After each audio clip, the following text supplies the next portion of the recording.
Kompānijas Lauku ceļotājs veikta aptauja liecina, ka Latvijas viesu namu saimnieki izmaiņas ievieš visai kūtri. Jaunas vēsmas savā uzņēmumā plāno tikai 7%. To, ka izmaiņas ir nepieciešamas, saprata un īstenoja viesu mājas Medņu saimnieks.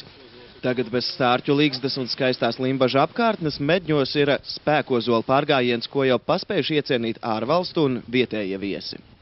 Jau vairākus gadu tūkstošus, jau kopš senbaltu laikiem, ozols ir tas mūsu svētais koks, pie kura tad mēs ejam stāstīt savus bēdas, priekus un gūt arī enerģiju, spēku un arī tādu līdzsvaru priekš sevis.